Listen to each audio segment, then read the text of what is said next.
आज का टॉपिक है एमसीबी और आरसीसीबी का चुनाव कैसे करें। स्टेप बाय स्टेप हिंदी में बताऊंगा।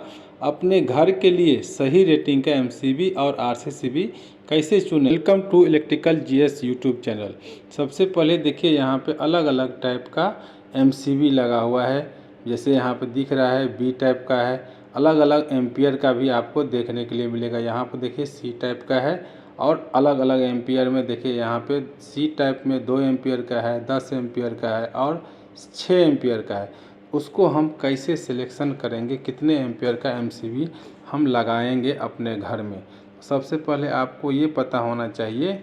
देखिए हम आगे बढ़ते हैं। अपने घर के लिए एमसीबी और मिनिएचर सर्किट ब्रेकर उसी को बोलते हैं, और RCCB residual current circuit breaker का सही चयन करना सुरक्षा, करंट की बचत और उपकरणों की सुरक्षा के लिए बेहद ज़रूरी है। यदि सुरक्षा और करंट की बचत भी होता है और उपकरण की सुरक्षा भी होता है, इसीलिए आपको आरसीसीबी और एमसीबी लगाना घर में बहुत ज़रूरी होता है।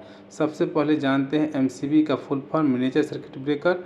यह शॉर्ट सर्किट या ओवरलोड होने पर बिजली की सप्लाई को रोक देता है, मतलब काट देता है, जिससे आपका उपकरण ख़राब नहीं होता है और तार नहीं जलता है। तो आपको ध्यान रखना है। आरसीसीबी का काम होता है, आरसीसीबी जब करंट लीकेज हो जाता है और इंसान को झटका लगने लगता है तो अर्थ लीकेज से बचाता है, अपने आप वो ट्रिप हो जाता है।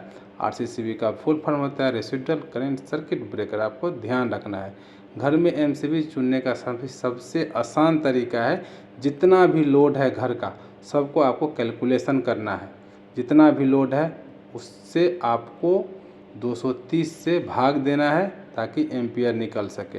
अब एम्पियर में क्या करना है, आपको 20 से 30% जोड़ना पड़ेगा। उदाहरण के लिए 4600 वाट का है, यदि हम 230 से भाग देंगे तो 20 एम्पियर होता है, उसका हम 25% निकालेंगे तो 5 एम्पियर होता है। तो आपको 25 एम्पियर का एमसीबी लगाना चाहिए। लोड के हिसाब से एमसीबी लगता है, आपको ध्यान रखना है।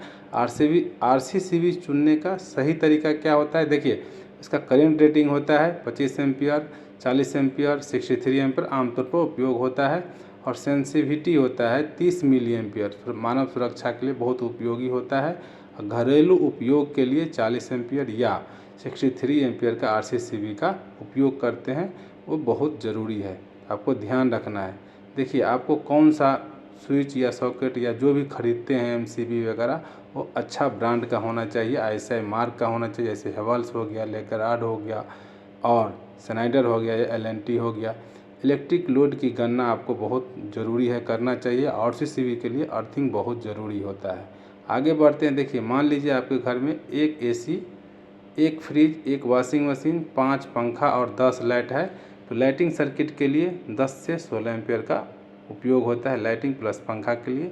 एसी के लिए 25 एम्पियर या 32 एम्पियर का एमसीबी का उपयोग करते हैं। फ्रिज के लिए 16 एम्पियर का, और वॉशिंग मशीन जो होता है उसके लिए 20 एम्पियर। और आरसीसीबी पूरा घर के लिए एक ही लगता है, उसमें आप 63 या एम्पियर का उपयोग कर सकते हैं। तो आपको ध्यान रखना है।